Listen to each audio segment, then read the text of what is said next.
Right, so that's the World Bank head, and you heard from Christine Lagarde from the IMF a short while ago, and all of that because these two bodies are meeting in Washington, D.C. for their annual spring meetings. And our correspondent Sherwin Bryce-Pease is in Washington, I believe, and he joins us live now to give us an update on Finance Minister Gigaba's visit to these spring meetings. Sherwin, thanks very much for joining us. I know. What are the importance of these meetings?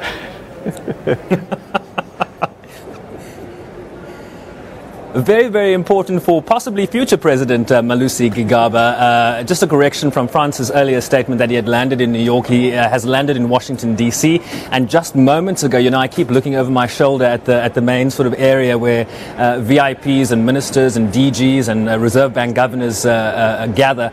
And we spotted the finance minister, so he's made it to Washington safely. And really a number of issues on the table here. Not least of all, South Africa's recent downgrades, but also I think Malusi Gigaba will be feeling buoyed that he is not the only finance minister here that has to defend policies that his president or prime minister or government has taken. I mean, if you think of what is going on in Brazil today, there's a huge recession, probably the deepest recession that country has ever experienced in its history. We talk about Brexit, Theresa May, the prime minister there, calling a snap election, and of course very much a question of protectionism, whether you're talking about the upcoming election and the views of certain candidates in France or the President of the United States. Protectionism versus globalization. And I think what you heard from Jim Yong Kim, the President of the World Bank, and from Christine Lagarde, the IMF Managing Director, is that globalization has been a very important catalyst in dealing with questions of trade that allows economies to grow, that perhaps hasn't resulted in quite the inclusive growth that a lot of countries are seeking to deal with questions of unemployment. But trade has also dealt a blow to poverty. And they use the example of China. Some 800 million people in China have been brought out of poverty because of China's export, China's growth in trade, whether you're talking about with Europe, with Africa, with the Americas. So globalization very much in the forefront here. And I think Malusi Gigaba feeling rather comfortable that the focus won't necessarily be entirely on South Africa at these meetings this week. Yeah, globalization, a big theme. I think it came up at the World Economic Forum as well. So you've mentioned Brexit as perhaps something that might come up at these discussions. What about US President Donald Trump, who has been talking this thing about America first?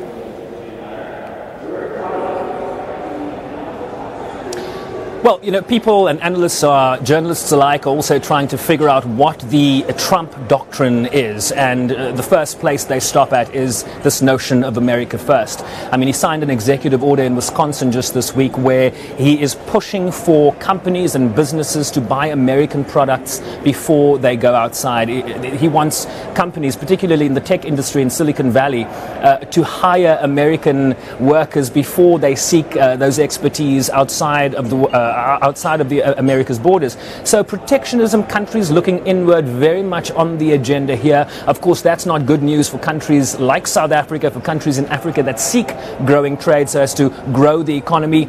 So very much a concern here, and a rebuttal in a sense from the leadership of the World Bank.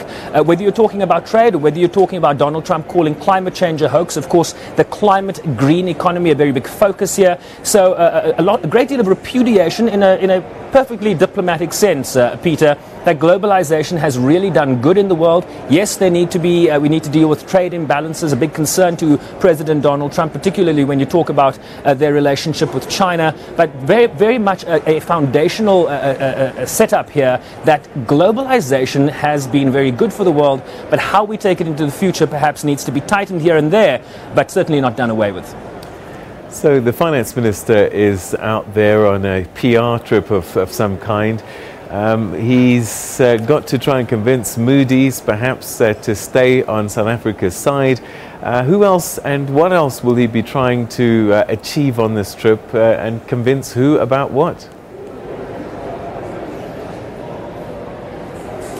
Well, this is a gathering here in Washington, not of the ratings agencies, but about international policy stakeholders, finance ministers, Reserve Bank governors. So essentially, they'll be talking about what is working in the world economy and what is not, what is best practice that can be applied in different regions around the world, in different economies around the world. There's a BRICS working group that is currently underway, Peter. We imagine that he'll dip in there. We saw the Director General of the Treasury. I know that the Reserve Bank Governor, Lesego Kganyago, is also on the ground here in Washington. So they will be dipping in and out of a number of meetings. There's a G20 Africa Advisory Group working lunch right now. I know the G20 finance ministers will be meeting later today. But I know that come next week when he's in New York and goes on to Boston, when he is going to meet directly with investors, very much the question will be, what does a radical economic transformation mean exactly? Why the need for the change in the leadership at the Treasury if essentially, as he's been saying all week, that government policy hasn't changed? Don't listen to my advisor, don't listen to that person,